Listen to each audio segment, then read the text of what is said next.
Hey everyone, Kevin P. McAuliffe here, and I am back again with another Let's Edit with Avid Media Composer tutorial. And in this lesson, we're talking about the timeline. To be honest, getting in Media Composer and really any other nonlinear editing application is easy. It's knowing all the bells and whistles where things are really going to get tricky, but if you know them, they're really going to enhance your workflow and help you get your jobs done as quickly as possible. So in this lesson, I want to show you a bunch of common quote-unquote hidden features inside the timeline, how you're going to utilize them to get your work up to speed as quickly and as efficiently as possible. Now, as always, when we get started, I want to give a big shout out to our sponsor, Video Guys. I want to thank them for their sponsorship of the channel. Don't forget, if you're looking to get a Media Composer subscription license, don't head over there, try to figure out which one you need. I've put 3 links to the most common Media Composer subscription licenses that you'll need in the show notes below. Don't forget to use that coupon code of MC101 to get 5% off your Media Composer license purchase. And if you find these tutorials useful, please don't forget to like, subscribe, and share them across social media. I really appreciate you helping me get the word out there about Avid Media Composer for any editors looking to switch or any editors that just need to jump into Media Composer and do something quickly. I hope these tutorials help them get their jobs done as quickly and as efficiently as possible. All right, enough introduction for today. Let's just jump into Media Composer and let's get started. All right, so as you can see, we are inside of Avid Media Composer. Everything pretty much looks the same from what we've left it at before. And the first thing that I want to point out is that one thing that I like to do, especially when I'm learning a new application, is I like to get into the settings and start to play around, see what all the settings are, what do they do, what do they reference. And of course, this is the timeline. So if I Control Shift and equals, Command Shift and equals for all my Mac friends out there, and we head to our timeline settings, you will notice that we have quite a lot of them in here. Now, to be honest, we're not going to go into every one of these settings. We are going to talk about a couple of them in this lesson, but I do want to draw your attention to the fact that I love tooltips. Tooltips are awesome. And the reason that tooltips are awesome is if, for example, I would like to know what segment drag sync locks means, if I bring the mouse down and I just hover over top of it, I will get a tooltip that tells me exactly what that setting does, which is super helpful, super simple to figure out what's going on, and it easily helps me figure out, do I want this setting turned on or turned off? All right. So what I'm going to do is I'm actually just going to cancel out of that window, because a lot of sort of questions I get from people that are new to Media Composer is, why does this, that, or the other thing look one way on your system and look different on mine? And the most common one that I get is, my timeline doesn't look the same as yours. My timeline looks the way that your timeline is right now, but I always notice that you have some extra options over here on the left-hand side that I don't seem to have access to. Well, believe it or not, you do have access to it. It's actually just tucked away a little bit in our track control panel. Now, to access the track control panel is actually very simple. All you need to do is to simply come right up here. You'll notice as I hover over it again, fantastic tooltip. I'm just going to click on it now. And now I have access to more options down here, including toggling on audio waveforms, toggling them on and off. I also have access to audio keyframing, which we're going to talk about in a later lesson. I also have the ability to turn entire tracks on and off from here, or basically enable and disable them, as well as accessing solo and muting for these channels as well. Now, something else I do want to mention when talking about all of the extra options we have in the track control panel is right down here at the bottom. Now, you'll notice I don't get a tooltip when I hover over it, which is fine. If I click on it, what this actually gives me access to is the audio track effect tool. Now, what you're probably thinking is, well, what does that mean, the audio track effect tool? Well, basically what this does is it lets us apply audio effects across an entire track, not just on a specific clip. So if, for example, and I'm just going to throw this out here crazy. Let's say we needed to have a limiter on a very specific track, and I had like 97 audio clips on that one track. Well, I don't want to be going in and applying that limiter to each and every effect. What I want to do is just blanket apply it across the entire track. This is how you have the ability to do that right from here, and you actually have the ability to add 5 different audio track effects right here in the timeline. We're going to talk all about audio effects in a later lesson, so don't worry about that right now, but I just wanted to bring it to your attention so if you happen to click on it, you wouldn't be wondering what it actually does. All right, so let me just close that window here, and let's move on now, and let's talk about something really basic. And that is creating new tracks inside of Media Composer. Easiest way to do it, we're going to use shortcuts. Command or Control and Y to create new video tracks, Command or Control and U to create new audio tracks. Now you'll notice that by default, Control or Command and U is creating new mono tracks. Based on your workflow and based on the type of audio tracks you want to create, what you have the ability to do is to always navigate up to timeline. What you can come down to is new, and you'll see audio track here, and the shortcut to add new stereo tracks, Control Shift and U, Command Shift and U for all of my Mac friends, and you also have the ability to manually add 5.1 or 7.1 surround tracks as well. So, but really these are the two main ones that you would be adding: mono, Control and U, stereo, Control Shift and U, all right? Because I'm working in a dual mono audio configuration, I'm just going to use Command or Control and U to add those new tracks. Now, what I normally suggest is that if you're getting rolling in Media Composer, don't go crazy and start adding all these tracks, video and audio. Pretty much add them as you need them. For me, because of my workflow, I normally will start out with 8 audio tracks. I'll have 1 video track, 8 audio tracks, and I'll add video tracks if I need them. In a lot of cases, depending on what I'm doing, I'm actually removing audio tracks because sometimes I might just not need 8 tracks.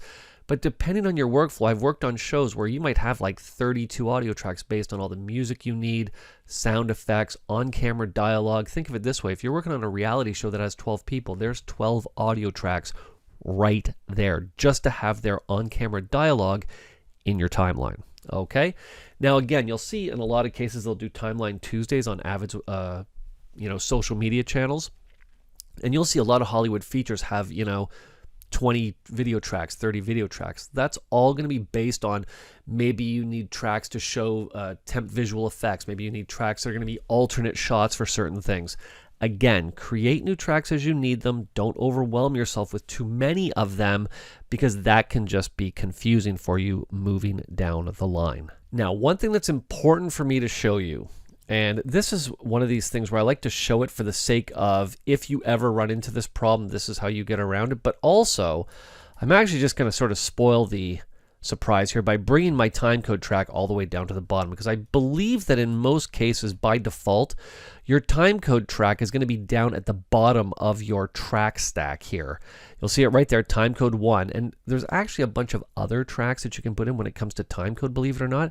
If you come to the timeline fast menu and you actually navigate up to show tracks, you'll see that you actually have all of these different timecode tracks that you can include that are just turned off by default. All right, so what I'm going to do with this is I'm actually going to move it back to where I had it before. But another common scenario you may run into is that by accident you may have started putting tracks where they shouldn't be, like this.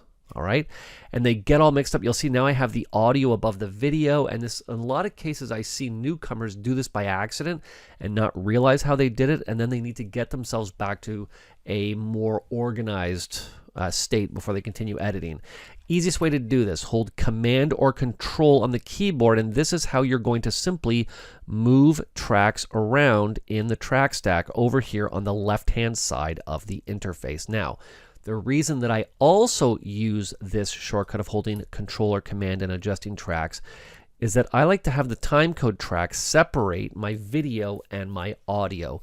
It's just a great way to show where one stops and the other one starts, as well as giving me the information I need, that timecode information, right dead in the middle of the timeline, so my eyes are always going there, very quick, instead of me looking down to the bottom, looking back up, looking down, looking up. It's just a much more fluid way for me to work. All right. Now, let's move on. Let's talk about a little bit of I'm not going to call it a hidden feature. It's a feature that's turned on by default, and it's something that I've used years and years and years and years. I want to give you sort of the big explanation as to how it works and what you need to be thinking when it works. And maybe not necessarily, why you're going to use it all the time, but sometimes it's great to use the old-fashioned patch method, and that is auto-patching and auto-monitoring. Now, this is one that we're going to go back to our settings for. Command Shift and equals, Control Shift and equals. For all my Windows friends out there, I'm going to head back to my timeline settings. And you can actually find it in the Edit section of the timeline settings. It's right here.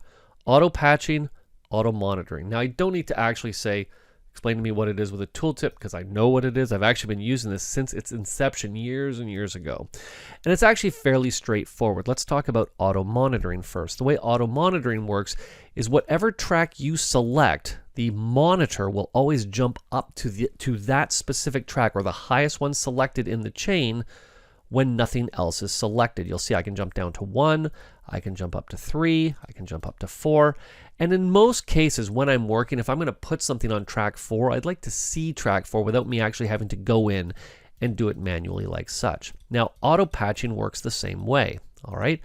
Now, let me show you how this works. Very simple. You'll see that right now over here on the preview side, I have a video clip with 2 audio tracks. And what I'd like to do is I'd like to edit that into, and I should actually create one new audio track here so we keep everything nice and even, is I'd like these 2 audio tracks to go into tracks 5 and 6, and I would like video track 1 to go into video track 2. So how I do that is actually very simple. What I'm going to do is simply turn off video track 4 and select video track 2, and Media Composer will auto patch that channel right here, video 1, into video track 2. The concept works the same down here. I'm simply going to select 5 and 6, and you'll notice that Media Composer auto patches it for me. Now, that's great and everything, except for the fact that if I accidentally select A2, and you'll see that I actually did it. I thought I was actually going to take A1 and patch it in there by accident, but this is what I wanted to do. I actually wanted to have it select A1 and stick it into A2, and I'm just going to select A1, so things are actually reversed. All right, so this is where you can start to run into problems if you're not paying attention to what's going on. All right, because in this case, I can start now deselect, reselect. Okay, well, that's not going to work. Maybe I have to like come down. I'm going to select these. I'm going to deselect those. And I'm going to deselect these. Okay, perfect. Now it's all good. Well, you see all that clicking that I just went through? That's really too much, and it can be really confusing after a while. So what I would just like to do is to use the track patching method. And how track patching works is very simple. I want you to think of, and now this is where I'm going to start to sound like I'm dating myself here. If you're familiar with the way a video or audio patch bay works, it's very simple. If I would like a video signal to go from one location to the other, I have a patch cable in my hand, and I patch what I want, basically the signal to come from, and I patch it to where I want to go to. This was something we used when we were patching out to VTRs and things like that. Concept works the same here. What I'm going to do is I'm going to take video 1 and I'm going to click and hold. You'll notice that I can swap it like this, but what I'm actually going to do is I'm going to click and hold and I'm going to drag it down to track 5 like this, and you'll notice a line appears basically saying you want to take A1 and input it into A5. Boom, like that. Same with A2, I'm going to send that down to A6 like that. For me, when the tracks start getting messed up the way that they were, this is a very easy way to start switching things back and forth as opposed to just clicking like a maniac to get things to work the way that you want to. All right? I always use basically the patch method, to be honest, all the time. Sometimes this gets a little bit messed up like I showed you before, where you'll get A1 and A2 swapped, or you'll get 3 and 4 swapped. So for me, just dragging and patching it in, super simple. You can do it by the clicking and holding and saying go to A1, go to A2, but obviously in an edit, every second counts. So you want to make sure you're doing this as quickly and as efficiently as possible. All right, let's talk a little bit more about organization here and differentiating video from audio. Now, there's another way that you can do this. You'll notice that right now I have my sort of, I'm going to call this green, and I have my purple colors that separate video from audio, but you can make it a little bit more noticeable if you would prefer to work like that. What you have the ability to do is to right click on any track, and you'll notice that from right here, you can come down and you can match frame and you can lock tracks, etc., etc. You can even rename them, which is super handy. So if you're going to know that, actually, let's do this with audio because I don't normally do this with video. Normally what I will do is I will rename the track, and let's just call this VO, because normally the way that I work, and I always sort of get this question all the time, is I'll get, Kev, what do you put everything onto when you're putting your tracks in your timeline? And when it comes to audio, I will always put VO on tracks 1 and 2. I'll put OCD, standing for on camera dialogue, on 3 and 4. Okay. I put effects on 5 and 6. Okay. And last but certainly not least, I'll just add 2 more audio tracks. I will put music, I'll just call it MX, on 7 and 8. Now, the reason I do this is I've sort of done this like from the beginning, like from 25 years ago. For me, it's just an easy way to keep track of everything. If anybody ever calls me, Kev, where's the VO for that? I can say, well, it's on channel 1 or 2. But then what I will do is I'll start to expand from here, and whether I start to expand or whether I keep things the way that they are, even if I expand, all my voiceover tracks stay together. My on-camera dialogue tracks stay together. My effects tracks stay together. My music tracks stay together. So this way, it's just very organized inside of my timeline. All right, it's all about organization, especially if you're starting out as an assistant. You want to stay as organized as you possibly can so that when the editor sits down, they can find whatever they need lightning quick. All right, now we were talking about how to keep video and audio organized and how to basically differentiate them from each other. Now, what I will also do sometimes, depending on what I'm doing, is I'll actually change the track color. And I'm not going to go too crazy here, only because I only have stuff on, you know, video track number 1. But what I'm going to do is I'll just do the audio track at like a completely different color. Let's go. And I don't normally like to use red, because red is normally just a color where you're like, you know, something that's going to be, there's something wrong with the clip or something wrong with the track. But this is also a way that you can get in and you can differentiate video from audio. Now, that does bring up the question, why do I not work this way? And what I want to do is to actually get in and reset this. So what I'm going to do is come to the fast menu. I'm going to go to my track color, and I'm just going to set it back to the default. And the reason I want it as the default is you'll notice over here inside of my bin that I have come up with a little color column where I like to get it in color code clips. You know, some clips will be green, some will be yellow, some will be red as in do not use. And what I like to do is to utilize that information in my timeline. But the question, of course, is how do you go about doing that? Well, here's how you do it. It's actually where I just was. What I'm going to do is head back to the fast menu. I'm going to come back to track color. And it's actually not in track color, pardon me, it's in clip color. And in clip color, you'll notice that we have the option here to get in and to access the source's color, meaning the color that I've applied in the bin here. So what I'm going to do is simply select source, and I'm going to say OK. And now you'll see that Media Composer has gone in and actually colored the clips based on what they are here. Now, for example, if I came in and made this pink, it's going to change to pink. If I made this purple, it's going to change to purple. Now, because I always use really the green, yellow, and red colors, it's a great way for me to look at a timeline and I can immediately see yellow in the timeline. So for example, if I knew that this shot was 100% great and I'm going with it perfect. If I wasn't sure about this clip, this is a very visual way that I can put it in the timeline, take one look at it and be like, maybe we need to find a better shot for this than the one that I currently have in there. All right, few more things that I want to show you here. So first thing I'm actually going to do is I'm going to remove a lot of these tracks that we're not using. Let's just delete them all here. All right, very nice. Perfect. And what I'm going to do now is I'm going to zoom in on part of the timeline because I'd really like to see what's going on with the audio waveform here. Now, for me, there's a couple ways that you can zoom in. And, you know, a lot of people do this step zoom in, which I don't particularly care for. Let me show you how I use zoom in and zoom out in the keyboard. I'll simply use the keyboard shortcut of Command or Control and M, M as in zoom, just kidding, M as in mic. And now what I can do is I can zoom in, select the area I'd like to look at, and I can get a nice zoomed in view of that. Now I'm going to be honest again, like I said, I don't really use the step method. So what I use in conjunction with Command or Control and M is Control and / to zoom back and see my entire timeline. So again, Command or Control and M to select a range of the timeline that you'd like to see, and Command or Control and / to zoom back to see that entire timeline. Now, another common question that I get asked is, Kev, why doesn't my timeline quality look as good as I think that it should? Maybe you've been playing things back, quality doesn't look that great, something's going on because you know that it should at least look viewable on your monitor. Well, believe it or not, you might not actually be playing the timeline back at its best quality. So how do you actually get in and set the quality of the timeline playback? Well, it's actually right down here, this little green basically, I don't know if I'd call it a square. I call it a bullnose, actually, from way back in the day. We'd actually call that a bullnose mask. That's sort of a rectangle with the rounded corners. And you'll notice that if I click on it, it's going to change to 10, it's going to change to blue, it's going to change to yellow, it's going to change to half and half, and it's going to change back to green. Now, if I right-click on it, you'll see that it's actually going to show me all of the different qualities that are available to me. Now, right now it's set to full quality, which is green. Now, probably what's going on is that you're either seeing it in yellow or half and half. Half and half is draft quality. Yellow right there is just give it best performance, meaning you might very well get the worst possible quality playback and you might not know why. So that's basically why. Always make sure that this is set to green when you're playing back so you get the best possible quality in your timeline.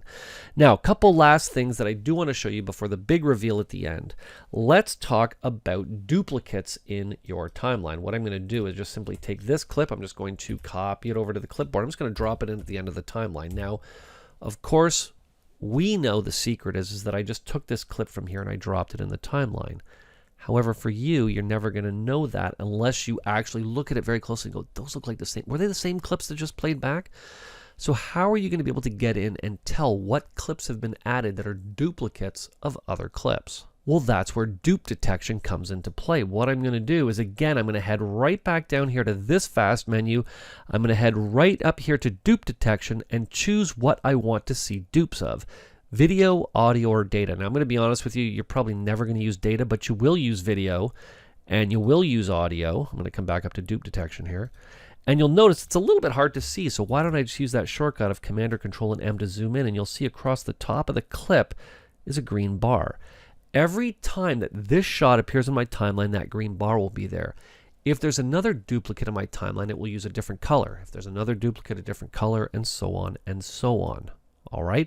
So dupe detection is something you should always turn on right at the very beginning. Don't ever turn it off because normally you want to know what the duplicates are because more information is just more power for you.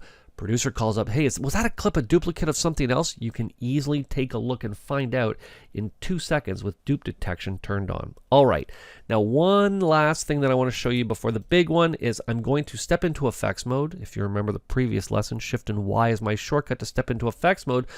But you're probably thinking, Kev, you don't have any effects on this shot. Why are you stepping into effects mode? The reason that I'm stepping into effects mode is in other applications like Premiere, like Resolve, you have the ability to enable and disable clips.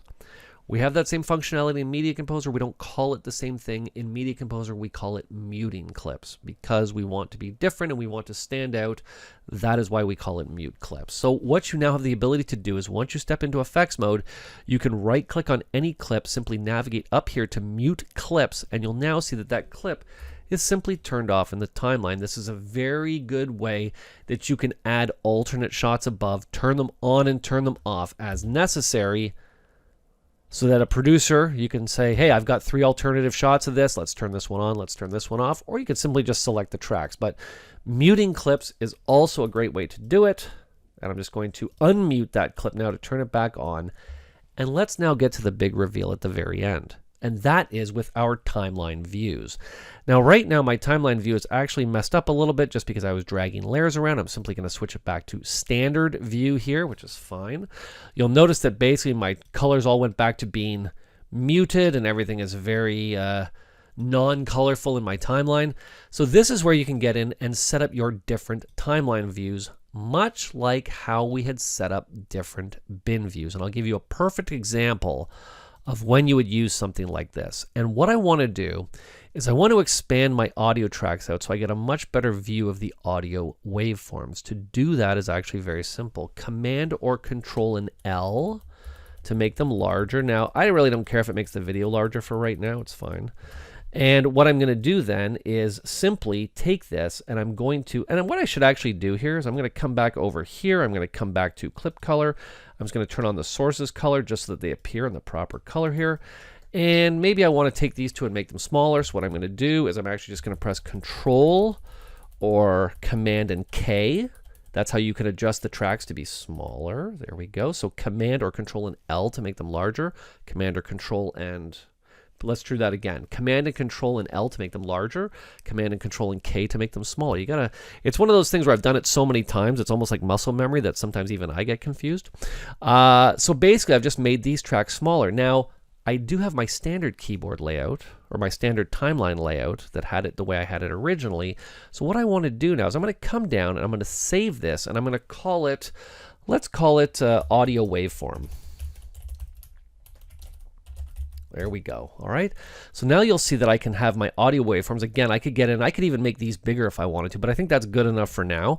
And what I'm now going to do is simply switch back to standard view and my audio waveform view. And now you can see that much like we had done with bin views, how we could get in and save our different bin views, we can do exactly the same thing with timeline views. And if at any point you realize you have one that you want to get rid of, one you want to delete because you don't use it anymore, much like with bin views, once you start creating them, if you go back to your settings, into your user settings, head all the way down to the bottom here, you'll see now that my timeline views now have a standard and an audio waveform that I can rename, delete, move to different user settings, etc., very easily inside of this panel.